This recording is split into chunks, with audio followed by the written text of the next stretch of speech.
Oke, hari ini kita akan membahas mengenai struktur aljabar, utamanya tentang grup.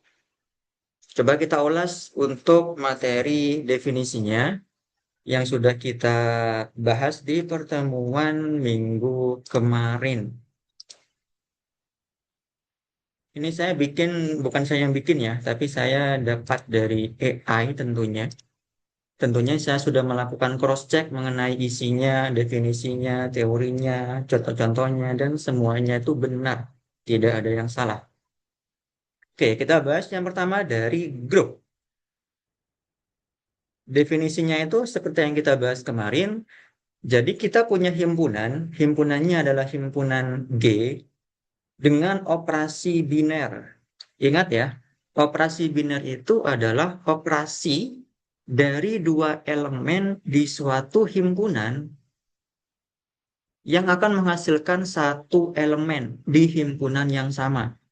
Jadi dari dua operasi itu nanti akan dari dua elemen kemudian dioperasikan akan menghasilkan satu elemen di himpunan yang sama dengan elemen awal tadi. Itu akan disebut grup jika terpenuhi empat aksioma. Yang pertama itu tertutup atau closure. Yang sudah kita bahas kemarin yaitu tertutup artinya kalau kita punya sembarang atau untuk setiap dua elemen di grup G, maka A dioperasikan dengan B, dia pasti juga ada di grup G. Contoh yang kemarin adalah Z plus. Kita punya grup Z, plus.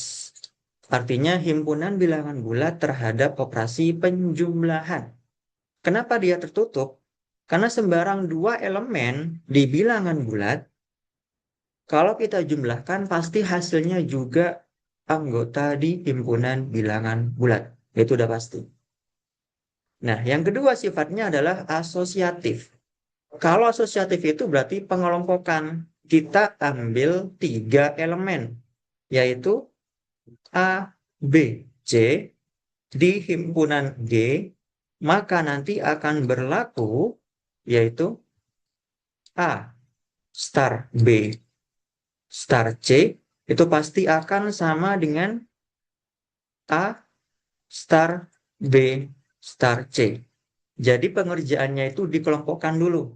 Yang ruas kiri itu A dioperasikan dengan B dulu, baru kita hasilnya operasikan dengan C. Yang ruas kiri itu B dengan C dulu dioperasikan, baru hasilnya dioperasikan dengan A. Nah, kemudian yang C itu memiliki elemen identitas ya. Kalau dalam penjumlahan itu biasanya min. Kalau misalkan kita ambil sembarang di A di sembarang di himpunan G, maka akan berlaku akan ada E yaitu nol ya. Kalau di sini ya akan ada terdapat E itu di himpunan tersebut sehingga A dioperasikan dengan E sama dengan E dioperasikan dengan A sama dengan A. Seperti itu. Nah, kalau yang min itu masuknya ke inverse, yaitu kalau untuk setiap A di G itu pasti ada min A. Ini untuk penjumlahan. Kalau untuk perkalian berarti 1/A. Kalau untuk penjumlahan berarti min A, yaitu inverse-nya di G sehingga nanti A dioperasikan dengan min A itu sama dengan min A dioperasikan dengan A sama dengan elemen identitas. Jadi yang nomor 4 ini, inverse itu akan berkaitan dengan identitas. Kalau misalkan suatu grup nggak punya elemen identitas, maka pasti dia tidak punya inverse. Pasti. Kita ambil contoh misalkan yang tidak grup. Contoh suatu himpunan yang bukan grup itu adalah Z terhadap operasi pengurangan. Z terhadap operasi pengurangan. Jadi bilangan bulat terhadap operasi pengurangan. Kita cek satu persatu, apakah yang pertama dia tertutup? Jawabannya ya. Karena sembarang dua bilangan bulat, kalau kita kurangi, hasilnya pasti juga bilangan bulat. 2 dikurang 1, 1. 1 bilangan bulat. 3 dikurang min 5.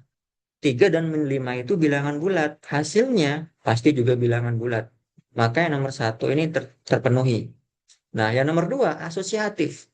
Apakah iya nih bilangan bulat terhadap operasi pengurangan bersifat asosiatif? Jawabannya tidak. Kenapa? Karena bisa kita ambil satu contoh, misalkan ada 3 bilangan, yaitu 2, kemudian 1, sorry, pengurangan ya. 2 dikurang 1 dan 3. Jadi kita punya 3 bilangan di sini, 2, 1, dan 3. Kemudian kita operasikan, kita kelompokkan seperti ini, yang ruas kiri, yang ruas kanan. Seperti ini. Apakah sama hasilnya? Tentu berbeda.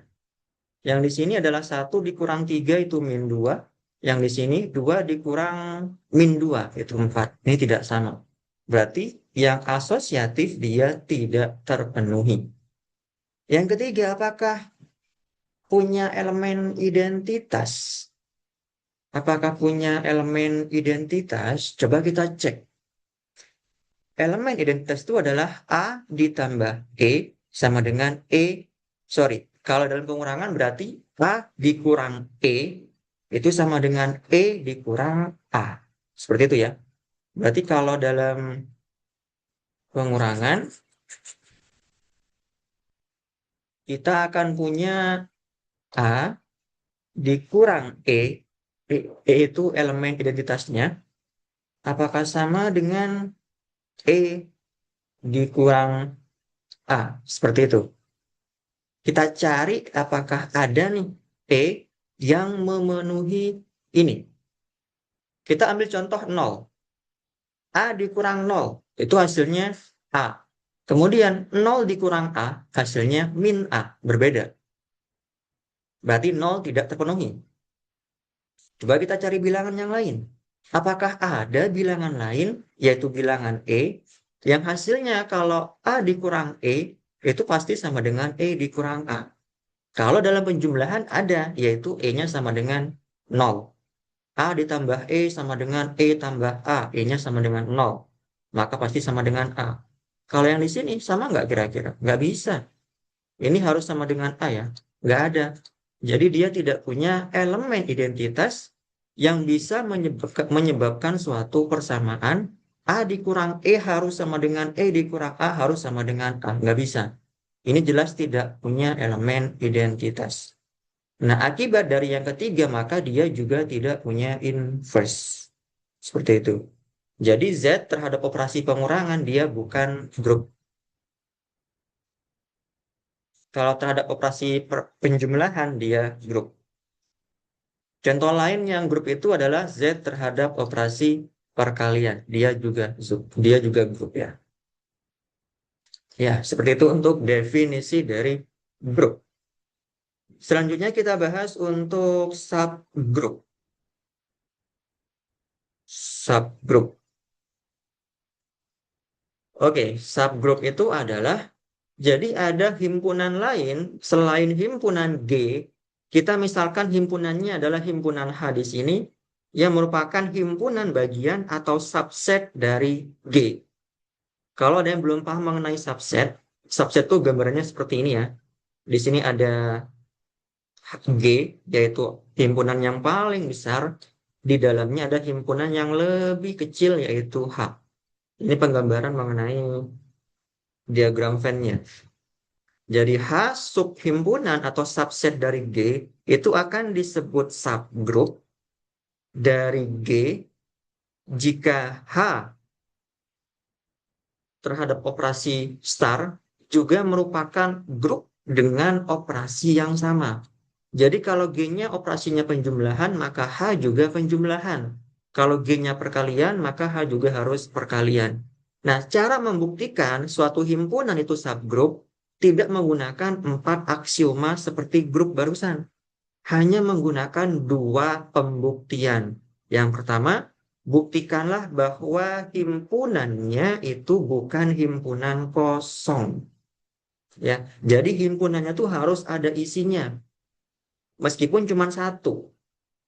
Kalau kita punya seperti ini, H sama dengan 0. Ini tuh himpunan kosong tidak? Ada nol, Pak. Ada isinya ya. Jadi Ya. ada satu elemen, elemennya itu 0. Beda kalau penulisannya H sama dengan seperti ini. Ini nggak ada isinya nih. Berarti H sama dengan himpunan kosong. Ini nggak boleh nih. Dia harus punya anggota, minimal satu aja. Itu yang pertama.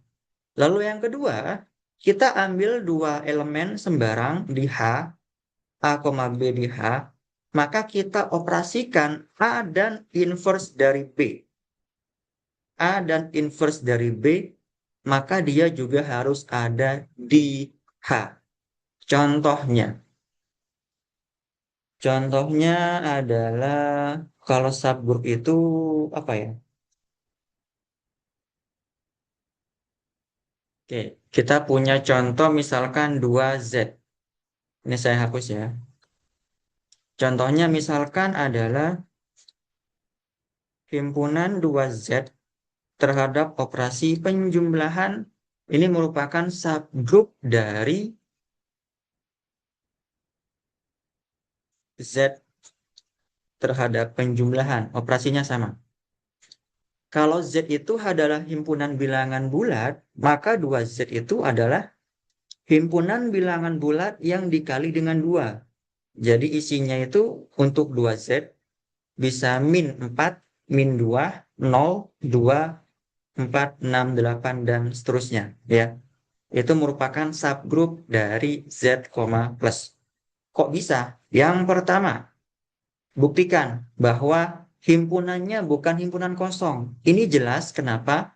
Karena 2Z di sini itu punya anggota. Anggotanya bisa kita tuliskan seperti ini. Titik, titik, titik dari min 4, min 2, 0, 2, 4, dan seterusnya. Jelas dia punya anggota yang banyak ya, yang tidak berhingga malah ini. Kemudian kita ambil sembarang A, B di 2Z.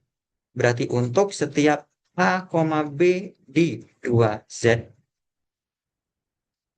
maka berlaku A ditambah B inverse itu pasti juga ada di 2Z. Kalau misalkan tidak berlaku, ambil contoh penyangkal. Contohnya satu aja. Kita ambil contohnya dengan menggunakan angka ya. Misal, saya ambil A-nya itu adalah contoh dari himpunan 2Z, yaitu min 4. Lalu B-nya itu saya ambil adalah 2. 2. Nah, maka A ditambah B inverse. A-nya itu 4, B inverse-nya dari 2 terhadap penjumlahan itu adalah negatif 2. Maka min 4 ditambah dengan min 2 hasilnya adalah min 6. Ini pun juga elemen dari 2Z. Bukan elemen dari 3Z atau 4Z dan seterusnya. Kecuali kalau misalkan min 5. Min 5 atau min 3 yang ganjil-ganjil gitu itu bukan elemen dari 2Z. Jadi hasilnya harus berupa bilangan genap. Min 2, min 4, 0, 2, 4, dan seterusnya. Ya, misalkan kamu ada contoh yang tidak sepakat, silakan bisa dicari, disebutkan kok bisa ini bukan merupakan bukan himpunan anggota himpunan dari 2Z, bisa disebutkan. Tapi kalau semuanya berlaku, maka cukup tulis sampai di sini aja. Ini untuk membuktikan bahwa dia itu subgroup, gitu. Nah, kemudian kalau contoh yang bukan subgroup, itu adalah bilangan asli. Bilangan asli. Simbol bilangan asli itu apa? N ya. N. N diambil dari kata natural. N. N, plus. Ini bukan subgroup dari Z plus. Padahal secara himpunan, N ini itu pasti subhimpunan atau subset dari Z. Iya nggak? Karena N itu dimulai dari 1, 2, 3, 4, dan seterusnya. Kalau Z, N yang ditambah dengan bilangan negatif dan 0. Jadi jelas N ini adalah subset dari Z. Pertanyaannya adalah apakah N ini subgroup atau subgroup dari Z? Nah, itu yang harus kita bahas. Yang pertama, apakah himpunannya tidak kosong? Udah jelas. Karena N itu punya anggota yaitu 1, 2, 3, 4, dan seterusnya. Maka yang pertama terpenuhi. Jadi N ini bukan himpunan kosong.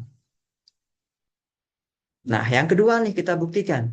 Apakah untuk setiap A, B di N tersebut kita ambil dua bilangan asli. Apakah hasil operasinya nanti akan ada di N? Nah, itu harus kita cari nih. Karena di sini bukan subgroup, maka kita harus cari contoh penyangkal. Kita ambil aja, ambil atau misalkan sama aja, ambil dua bilangan,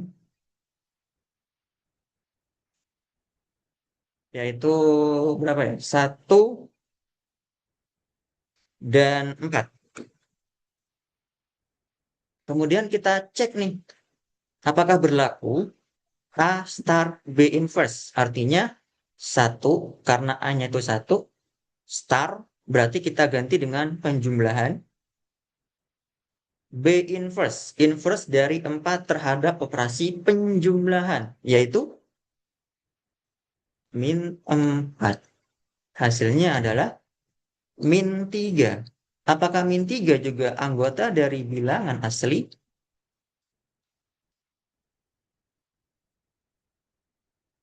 Jawabannya Bukan. bukan ya. Udah jelas. Bilangan negatif dan bilangan 0 itu bukan anggota dari bilangan asli. Jadi jelas bahwa N terhadap operasi penjumlahan itu bukan subgroup. Gitu ya. Cara membuktikan suatu himpunan itu subgroup atau bukan subgroup. Ada pertanyaan sampai di sini sebelum saya lanjut ke grup siklik? Oh, berarti patokannya itu yang di apa namanya? Yang misalnya kan ini bilangan asli sama yang Z-nya, yaitu berarti kita patokannya sama yang si bilangan asli doang dong. Iya. Kalau kalau misalkan subhimpunannya itu N, dia merupakan subset dari Z, maka kita akan membuktikan N itu apakah dia subgroup dari Z tersebut. Maka patokannya adalah N-nya, bukan Z-nya. Ya.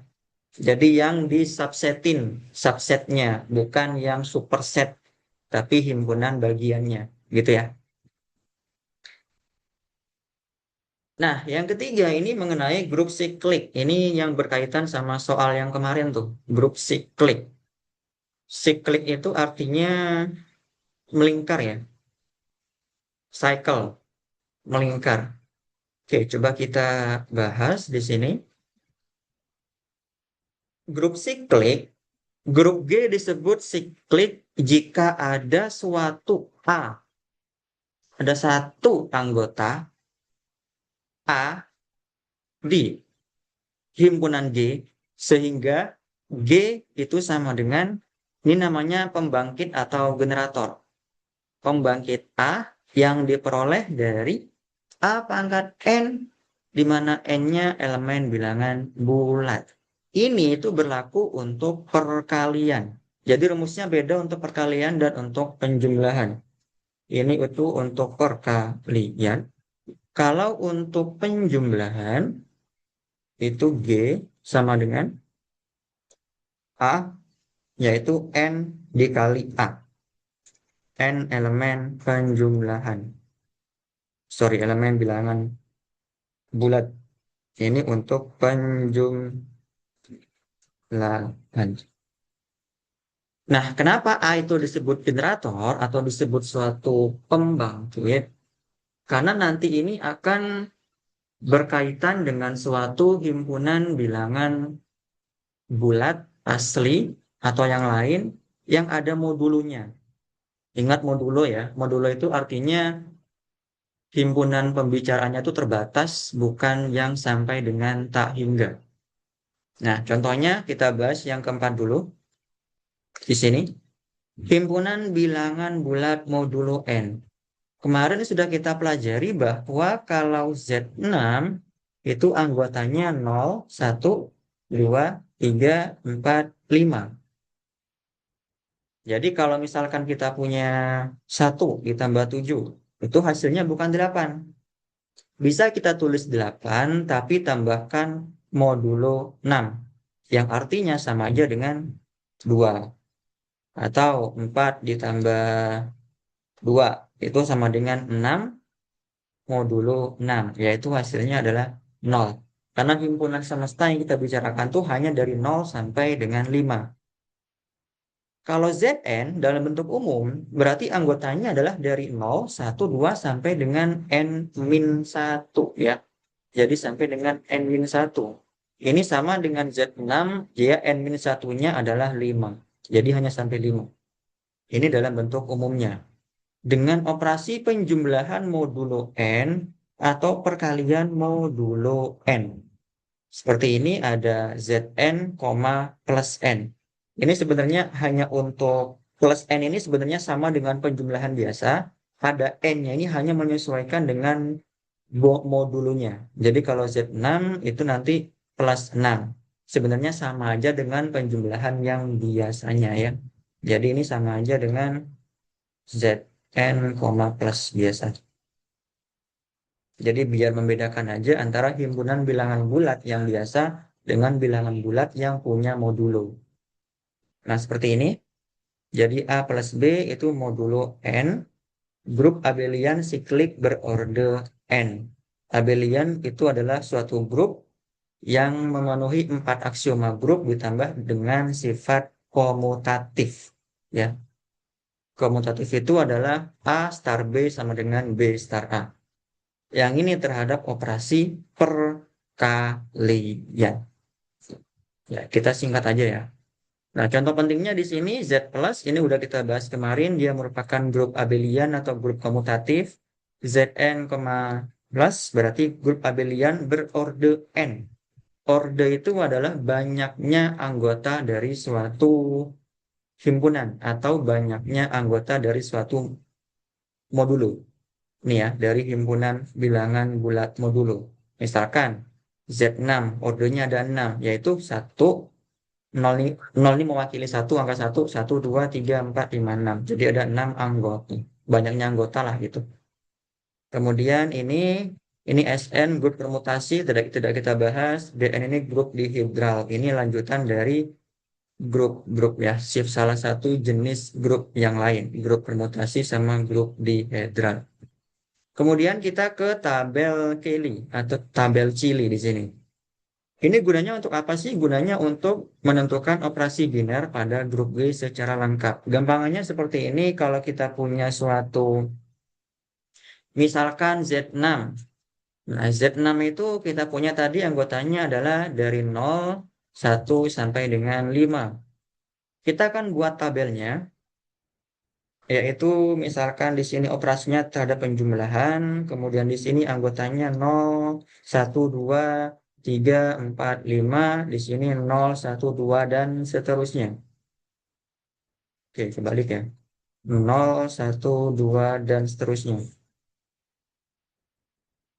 Nah, 0 ditambah 0 itu hasilnya 0. 1 tambah 0 hasilnya 1. 2 tambah 0, 2, ini 3, 4, 5. Dan seterusnya.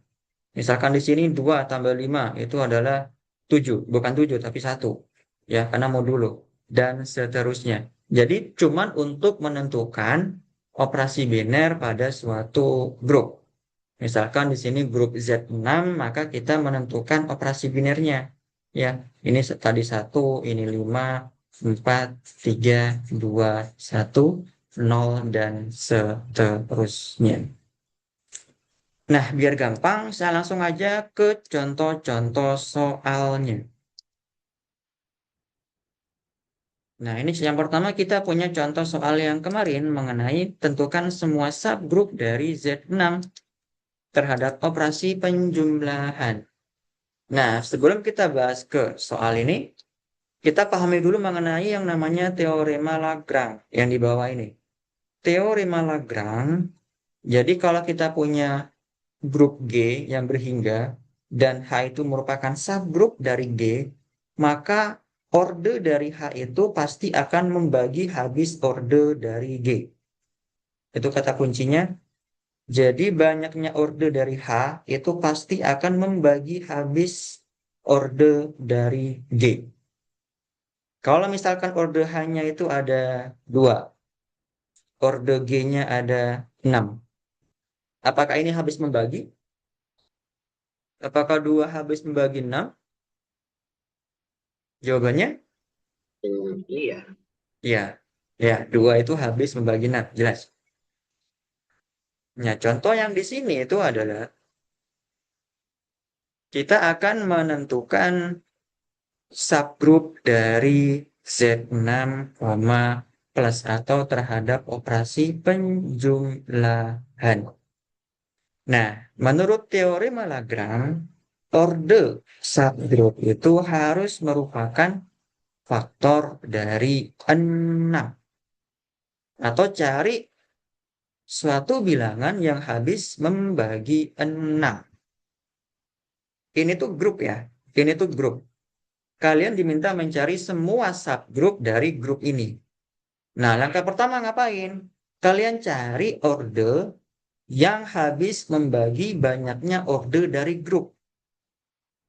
Orde dari grup Z6 itu ada 6, yaitu 0, 1, 2, 3, 4, 5.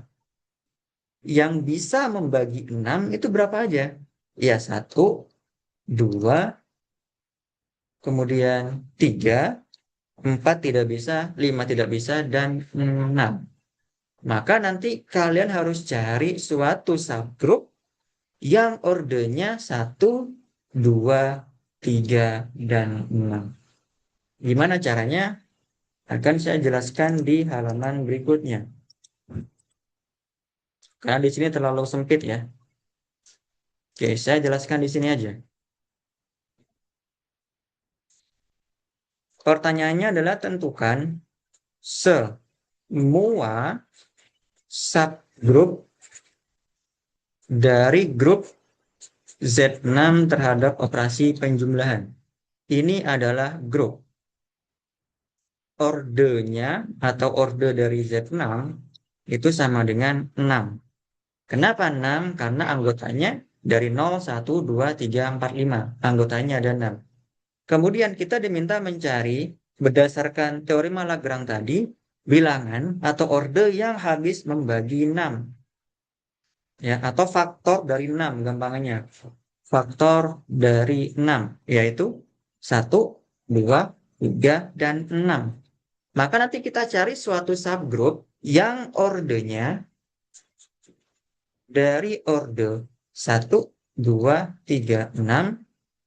Kita akan cari subgrup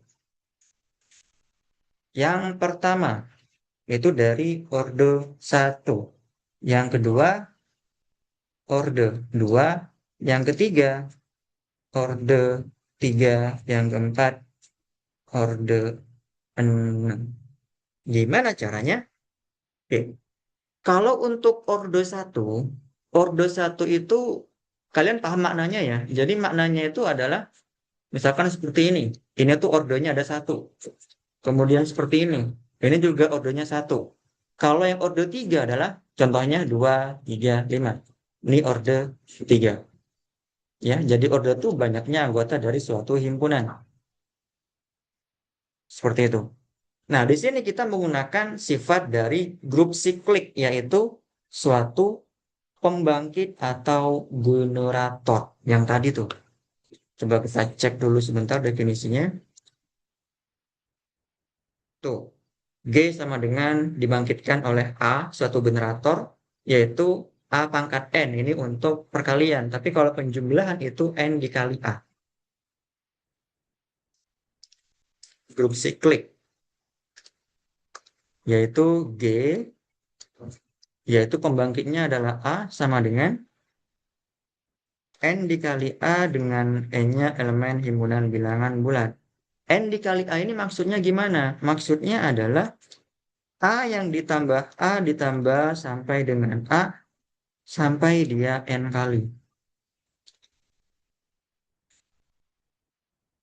Itu. Nah, contohnya adalah kita akan mencari, nah caranya itu kita daftar dulu semua anggota untuk Z6. Kita cek semua anggota dari Z6 yaitu 0, 1, 2, 3, 4, 5. Kita mulai dari random aja, kita mulai dari 2. Nah, caranya gimana? Di sini kan perhatikan ada A plus A plus A plus A. Jadi A itu ditambah dengan bilangannya sendiri. A itu ditambah dengan bilangannya sendiri. Cara mencarinya adalah dari 2. Kita mulai dari pembangkit 2. Pembangkit 2. Gimana kita ngitungnya? Ngitungnya adalah yang pertama kita mulai dari 0. Yang pertama mesti dimulai dari 0, kemudian dijumlahkan dengan 2. Yang pertama. Ini hasilnya adalah 2. Udah pasti. Lalu yang kedua, 2 hasil ini kita taruh di sini, kita jumlahkan lagi dengan 2. Ya. Jadi A ditambah A, 2 ditambah 2. Sama dengan 4. Hasilnya, hasil dari A ditambah A tadi itu ditambah dengan A lagi. Berarti hasil 4 ini ditambah dengan A lagi, yaitu 2. Hasilnya adalah 0. Sampai ketemu 0, kalian berhenti. Tidak usah lanjut. Jadi intinya sampai ketemu 0, ya. Kalau ketemu 0, berarti berhenti. Tidak perlu dilanjutkan. Artinya apa? Artinya generator 2 ini, generator 2 itu menghasilkan suatu himpunan yang isinya adalah 0, 2, dan 4. 0, 2, dan 4. Pertanyaan saya adalah kenapa ketika sudah nyampe 0 tidak perlu dilanjutkan? Karena pasti akan kembali lagi ke awal. Dia akan cycle, akan siklik. Dari 0 ini nanti hasilnya kalau kita taruh di sini dijumlahkan lagi dengan 2. Jadi semuanya dijumlahkan 2 semua ini. Hasilnya adalah 2. Balik lagi ke sini. Dia akan cycle. Looping ya. Akan kembali ke hasil awal. 2 lagi. Nanti hasil 2 kembali lagi ke 4. 0 lagi. Dan seterusnya. Jadi yang berbeda hanya 2, 4, dan 0. Jadi kita tulis seperti ini. Pembangkit 2 itu menghasilkan suatu elemen atau suatu himpunan 0,2,4. Nah, ini itu berorde 3. Karena ada 3 elemen. Jadi hasil di sini kita taruh di orde 3 di sini. Ya, yaitu 0, 2, 4. Jadi ini adalah subgroup untuk yang berorde 3. Sampai di sini ada pertanyaan, teman-teman? Ada tidak? Kalau masih bingung, kita ulang lagi ya. Ini kan untuk pembangkitnya itu 2. Coba kita sekarang cari ketika ordenya selain 2. Random aja ya, kita ambil misalkan 3. 3. Oke, kita ambil 3. Cara ngitungnya sama. Yang pertama adalah tambahkan 0 dulu. 0 dengan 3 yaitu 3. Lalu 3 di sini kita taruh di sini. Ditambah dengan 3 lagi sama dengan berapa ini? 0. Kalau 0 taruh sini, ditambah 3 lagi, pasti akan balik ke 3. Jadi cukup kalau sudah ketemu 0, maka dia berhenti. Jadi hasilnya adalah 3 itu, pembangkit 3 itu menghasilkan suatu subgroup yang isinya 0 dan 3. Dan ini hanya ada 2 ordenya. Berarti ini kita masukin ke sini, yaitu 0,3. Sampai sini ada pertanyaan? Berarti ini pakai konsep modulo juga ya, Pak? Ya, karena soalnya kan Z6. Jadi dia punya modulo 6. Tergantung dengan himpunannya ya, tergantung dengan grup yang diketahui. Terus ini Z kan bisa kenapa mulainya dari nol gitu, Pak? Z. Nah, itu definisi, Fatur. Oh, Jadi kalau Z2, misalkan Z1, emang ada Z1 ya? Z2 itu ya 0,1. Selalu dari 0, dimulai dari 0. Kalau Z3 ya 0,1, 0,2. Z4 ya 0,1, 2, 3. Kalau alasannya kenapa dari 0 ya saya kurang tahu juga. Itu sudah definisi dari sananya ya. Sama dengan bilangan bulat. Kenapa 0, 1, 2, 3, 4, 5, -1, -2, -3, -4, dan seterusnya. Seperti itu. berarti berlaku ke semua bilangan ya, Pak? Nggak cuma bilangan Z-nya aja. Iya, tergantung nih, tergantung himpunannya lagi-lagi ya. Tergantung himpunannya, apakah dia Z-nya itu terbatas hanya pada himpunan bilangan modulo atau Z secara keseluruhan. Seperti itu. Cuman emang kalau yang saya temui itu soal-soal itu kalau subgroup itu memang kebanyakan dari himpunan bilangan modulo. Karena nanti akan berkaitan sama teorema Lagrange, sama grup siklik, dan seterusnya. Seperti itu. Nah, kalau di sini kita misalkan pengen mencari lagi, kita kan sudah mencari yang pembangkitnya 2 dan pembangkitnya 3. Bagaimana kalau yang lain? Misal pembangkitnya 4. Nih, kita kan belum menemukan yang ini ya, 1. Nah, kalau yang 6 ini otomatis ya isinya ya 0, 1, 2, 3, 4, dan 5. Otomatis ini. Karena Z6 itu sendiri ya isinya ya 6. Jadi order 6 itu adalah Z6 itu sendiri.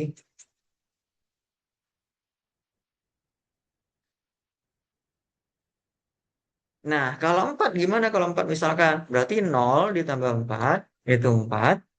4 ini kita taruh ke sini ditambah 4 hasilnya 2. 2 kita taruh ke sini ditambah 4 hasilnya 0. Ini akan sama dengan yang pembangkit 2. Karena ini itu anggotanya 0, 2, dan 4. Ini pun kita masukin ke sini juga. Sama. Kalau 5 gimana? Kalau 5 ini nanti akan sama dengan 1.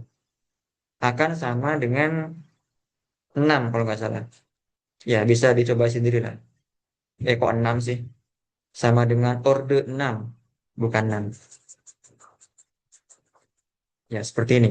Jadi yang pembangkit 5 itu pasti sama dengan pembangkit 1 yang hasilnya itu ordenya 6. Nah, yang orde 1 yang cuma 1 itu adalah yang 0. Isinya cuma 0. Kenapa? Ini udah suatu kepastian ya. Jadi subgroup yang paling sederhana dari suatu grup, yaitu suatu himpunan yang isinya hanya elemen identitas. Jadi kalau ordernya 1, itu isinya cuma 1. Apa isinya? Yaitu elemen identitas dari grupnya. Kalau penjumlahan berarti elemen identitasnya adalah 0. Kalau perkalian berarti 1. Ya. 0 ini kalau penjumlahan. Tapi kalau perkalian tuh 1. Gitu ya. Menjadi kesimpulannya apa? Tentukan semua subgroup dari grup tersebut. Jadi kesimpulannya adalah jawabannya adalah yang ini. Ini yang pertama untuk orde 1, ini yang kedua untuk orde 2, yang ketiga untuk orde 3, dan yang keempat untuk orde 6. Begitu. Cukup susah ya? Ya, wajar sih. Karena ini tuh sebenarnya untuk mata kuliah semester 5. Kalau di prodi matematika ya. Oke, coba kita bahas untuk Z yang lain. Di sini kita masih punya banyak contoh ya. Nih, soal yang nomor 2. Atau kita coba cek dulu untuk nomor 1. Nih, untuk ordo 1 itu 0 ya. Di sini trivial, itu artinya isinya tuh hanya elemen identitas trivial. Ordo 2-nya tadi adalah 0,3, ordo 3-nya 0,2,4, ordo 6-nya nih semua anggota di Z6, yaitu 0, 1, 2, 3, 4, 5. Jadi semua subgrupnya adalah 0, 0,3, 0,2, 4, 0,1, 2, 3, 4, 5. Begitu. Bagaimana dengan yang soal nomor 2? Tentukan semua subgrup dari Z12 terhadap operasi penjumlahan. Caranya sama dengan yang tadi. Jadi langkah pertama kita cari dulu faktor dari 12, yaitu 1, 2, 3, 4, 6, dan 12. Yang ini ya, 1, 2, 3, 4, 6, dan 12. Kalau 1 otomatis adalah himpunan bilangan asli, himpunan elemen identitasnya, 0. Kalau untuk 12 ya semua anggota di Z12 itu sendiri, dari 0, 1 sampai dengan 11. Nah, 0,6 ini kita hitung dengan cara yang tadi. Misalkan saya ambil contoh, kita ambil yang 2. 2, pembangkit 2. Atau 3 deh. 3. Bagaimana ini cara ngitungnya? Sama dengan yang tadi kita mulai dari 0 ditambah 3 akan menghasilkan 3. 3 yang di sini kita pindah ke sini tambah 3 lagi sama dengan 6. 6 di sini kita taruh sini ditambah 3 lagi 9. 9 taruh sini ditambah 3 lagi yaitu sama dengan 0. Kenapa 0? Karena dia Z12. Kalau sudah ketemu 0 kita berhenti, tidak perlu lanjut karena nanti akan ketemu 3 lagi, lalu 6, 9, dan 0 lagi, begitu seterusnya. Dari sini berarti kita peroleh subgrupnya adalah 0, 3, 6, 9. 0, 3, 6, dan 9. Ini ada di orde 4, yaitu yang bagian sini. Nah, kalian hitung seterusnya untuk ordenya 2, untuk orde 2, 3, 6, dan yang lain ya. Berarti tinggal yang orde 2, orde 3, dan orde 6. Jadi kalian harus ngecek satu persatu dari masing-masing pembangkitnya. Pembangkit, misalkan pembangkit 5, pembangkit 6, dan seterusnya. Gitu ya, kira-kira ya. Yang ngeceknya itu hanya dari sini aja. Dari hanya yang ada di sini aja. Pembangkit 1 itu berapa? Pembangkit 2 atau generator 2 itu berapa? 3 itu berapa? Kalau 3 tadi ini. 4 itu berapa? 6, 12. 12 nggak usah dicari. Kalau yang lain yang nggak ada di sini, kayak 5, 7, 8, 9, 10, 11. Kenapa nggak usah dicari? Karena pasti hasilnya sama dengan yang ada di sini nanti. Hasilnya, banyaknya ordenya ya, maksudnya pasti hasilnya sama dengan yang ada di sini. Sama dengan contoh yang tadi tuh, yang contoh nomor 1, kita tadi tidak menghitung pembangkit 5 dan pembangkit 1. Kenapa? Karena hasilnya sama dengan orde 6 di sini. Ini tidak kita hitung juga karena dia bukan termasuk, terutama 5 ya, 5 itu bukan termasuk faktor dari 6. Seperti itu. 1 pun juga termasuk faktor, tapi tidak perlu kita hitung. Kenapa? Karena di sini sudah ada hasilnya, pasti 0 nilainya. Jadi nggak usah kita hitung. Ya, kira-kira gitu ya, teman-teman ya. Memang materi ini cukup susah untuk dipahami oleh orang yang tidak punya basic di matematika keilmuan atau matematika murni. Ada pertanyaan sebelum saya lanjut?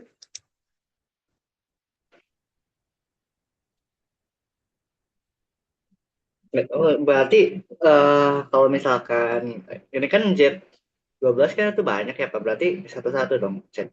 Cak, enggak satu-satu. Kita hanya ngitung yang ini doang. 1, 2, 3, 4, 5, 6, 12. Untuk pembangkitnya. Jadi cari yang pembangkitnya 2, pembangkit 3, 4, 6, Oh, dan 12. Yang tidak ada di sini, kayak misalkan pembangkit 5, tidak ada kan? 7, kemudian 8, 9, itu pasti hasilnya akan sama dengan salah satu yang ada di sini. Pasti akan sama dengan salah satu yang ada di sini. Jadi cukup ini aja yang dihitung, yang dicari. Begitu. Misal nih kita hitung, coba saya contohin ya.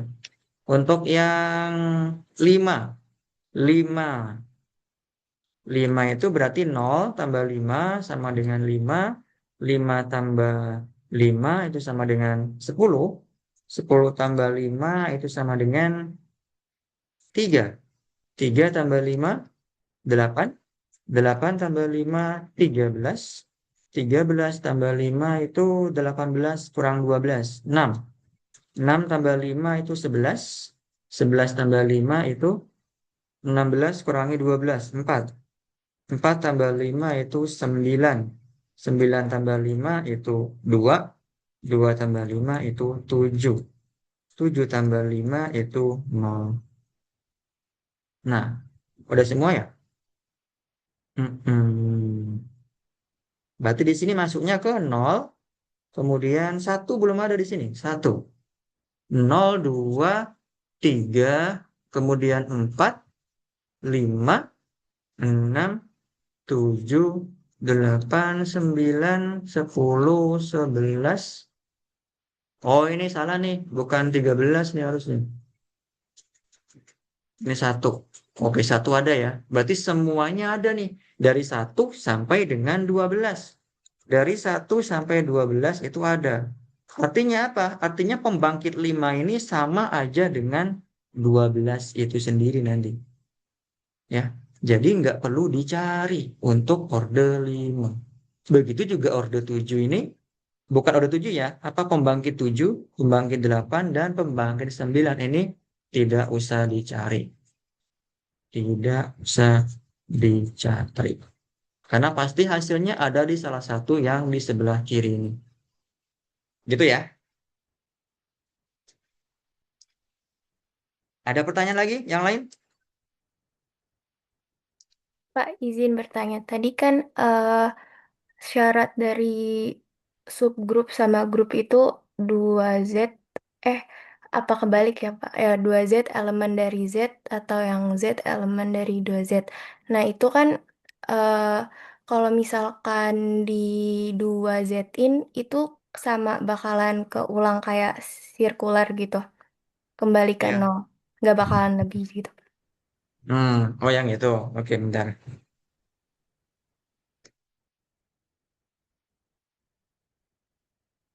Oke, kita tulis di sini aja. Jadi yang kamu maksud tadi, pembahasannya tuh beda. Kalau yang barusan itu kita membahas mengenai subgroup. Kalau yang tadi itu kita membahas mengenai suatu grup, yaitu Z plus ini adalah grup. Kemudian kalau 2Z plus ini juga, oh ini adalah suatu subgroup dari grup Z plus. Nah, yang berbeda itu, kalau yang ini tadi kita diminta untuk menguji apakah dia merupakan suatu subgroup ya dari grup Z terhadap operasi penjumlahan. Tetapi kalau yang barusan Z6, plus ini adalah suatu grup yang harus kita cari subgrupnya. Nah, kalau ini berarti kita harus menggunakan grup siklik yang tadi bercycle seperti ini. Kalau yang ini tidak perlu menggunakan grup siklik. Jadi tidak akan bercycle dia. Hanya perlu membuktikan menggunakan apakah 2Z itu bukan himpunan kosong, yang pertama. Lalu yang kedua, kalau kita ambil 2 elemen sembarang di 2Z, apakah nanti A plus B inverse itu elemen dari 2Z. Seperti itu. Ya, jadi beda konteks ini sebenarnya. Kalau yang atas itu lebih ke pembuktian apakah dia subgroup dari suatu grup Z penjumlahan menggunakan rumus yang ini. Nah, ini nggak ada kaitannya sama grup siklik sama sekali. Baru kalau kita mencari suatu subgroup, mencari subgrupnya ya dari suatu grup, maka harus kita gunakan grup siklik yang menggunakan perhitungan yang barusan. Gitu ya. Ada pertanyaan lagi?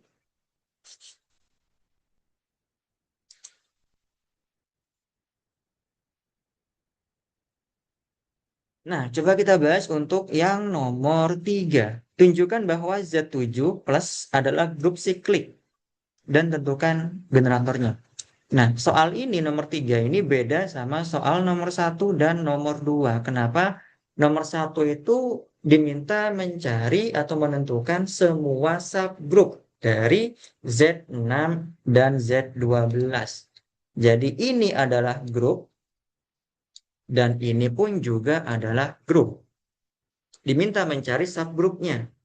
Nomor 3 ini pertanyaannya adalah ini itu diminta untuk menunjukkan apakah ini itu merupakan grup siklik dan tentukan pembangkitnya atau tentukan generatornya. Nah, caranya gimana? Mirip dengan yang tadi sebenarnya. Z7.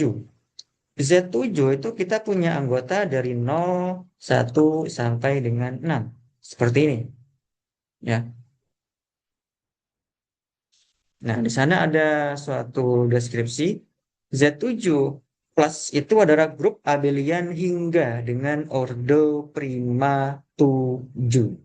Setiap grup hingga berorde prima itu adalah siklik. Itu ada teorinya ya. Jadi setiap grup yang berhingga, yang berorde prima. Z7 itu kan primanya tuh, bilangannya kan 7 tuh. 7 itu adalah bilangan prima. Jadi dia berorde bilangan prima. Itu pasti siklik. Di sini. Ini teorinya. Jadi jelas dia adalah siklik. Ini ada suatu teori. Nah, kemudian tentukan generatornya. Ini yang penting nih. Berarti generator berkaitan dengan yang tadi kita bahas. Kita hitung untuk misalkan 2. 2 di sini. Artinya 2 ini balik lagi ke yang tadi ya. 0 ditambah 2 itu sama dengan 2. Kemudian 2 ditambah 2 itu 4. 4 ditambah 2 sama dengan 6. 6 ditambah 2 sama dengan 8 dikurang 7, 1. 1 ditambah 2 sama dengan 3. 3 tambah 2 sama dengan 5. 5 tambah 2 sama dengan 0. Kita berhenti kalau sudah dapat 0. Nah, perhatikan nih. Di sini kita mendapatkan semua elemen-elemen dari Z, yaitu 0, 1, 2, 3, 4, 5, 6. Maka generator 2 itu sama dengan 0, 1, 2, dan seterusnya hingga 6 ini sama dengan Z7 itu sendiri. Dan kalau kita teruskan perhitungannya untuk pembangkit 3, 4, 5, 6, dan 1, itu hasilnya juga sama. yaitu pasti 0,12346 yaitu Z7 itu sendiri. Jadi jawabannya adalah Z7 plus itu adalah grup siklik dengan pembangkitnya yaitu 1, bisa 2, 3, 4, 5. Nah, kalau 1 ada di sini contohnya ya penjelasannya. Kalau 2 itu yang saya jelaskan ini. 3, 4, 5, 6 silakan bisa dicoba sendiri. Kira-kira begitu ya. Jadi ini mengenai struktur aljabar, terutama grup, kemudian subgrup, grup siklik, teorema Lagrange, maupun generator ya. Dan orde. Orde itu banyaknya elemen. Sebenarnya materi untuk grup itu cukup luas materinya, cuman tidak saya lanjutkan karena kita terhalang sama waktu. Nanti juga ada penerapan pada tabel Cayley atau tabel Chili ya. Itu sangat penting terutama untuk menentukan suatu operasi biner dari dua elemen. Ada pertanyaan teman-teman?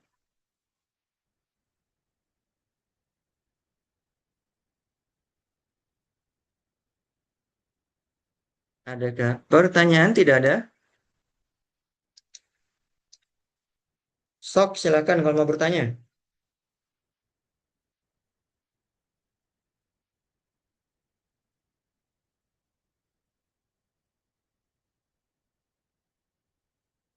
Ini saya sudah menyiapkan soal-soal lagi. Ada 3 soal. Ada analisis kompleks, analisis real, sama kombinatorik. Kita coba bahas ya. Kita urut dari yang nomor 1, yaitu analisis kompleks. Oke, teorinya coba saya jelaskan lagi. Jadi bilangan kompleks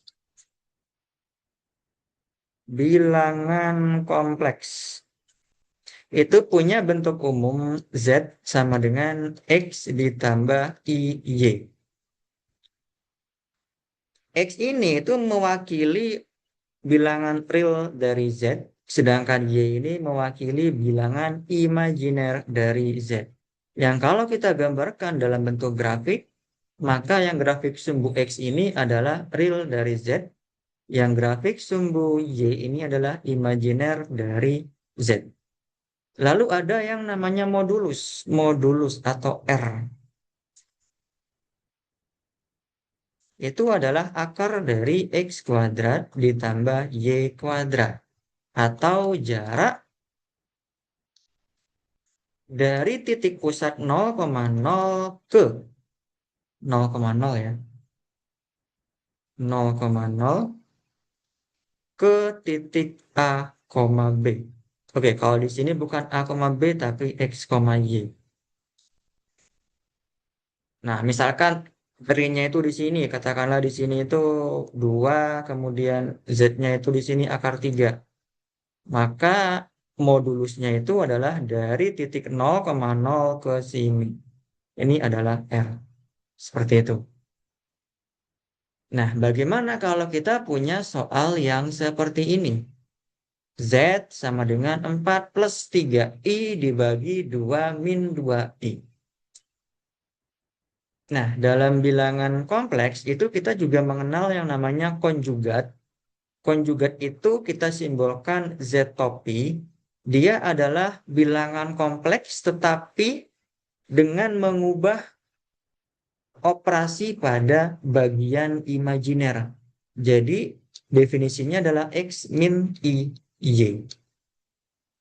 Ini adalah konjugat namanya.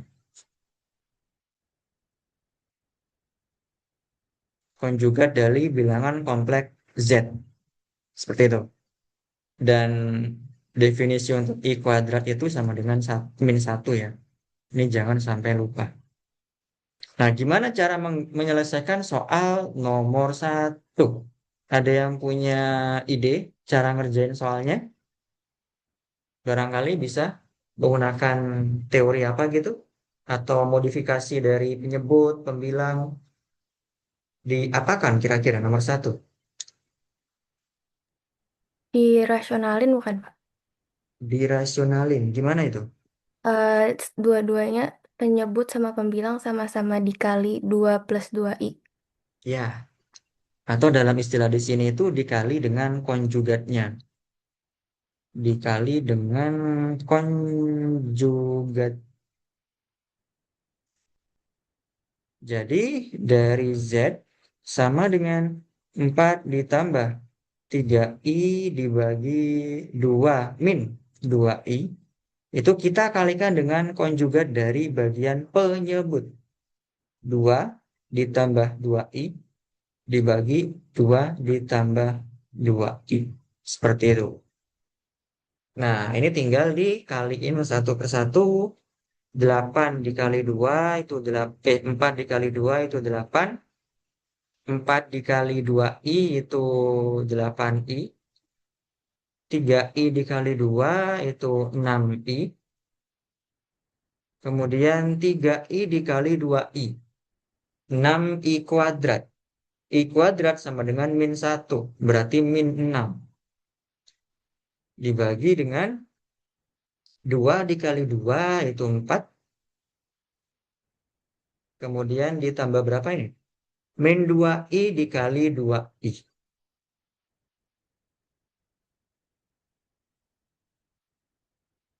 Min 2i dikali 2i. Min 4i kuadrat. Berarti 4 ya. Nah, hasilnya berarti 2 ditambah 14i dibagi 8. Yaitu seperempat ditambah 7 per 4i. Seperti ini. Jadi dari sini kita peroleh ini adalah bagian realnya. Ini adalah bagian imajinernya. Jadi real dari Z itu sama dengan 1/4. Kemudian imajiner dari Z itu adalah 7/4. Bagaimana dengan modulusnya? Nah, modulusnya tinggal diakarkan lalu dikuadratkan. 1/4 dikuadratkan 1/16. 7/4 dikuadratkan 49/16. Hasilnya adalah 50 dibagi 16. Berapa nih? 5/2 dibagi 4. Begitu kurang lebih.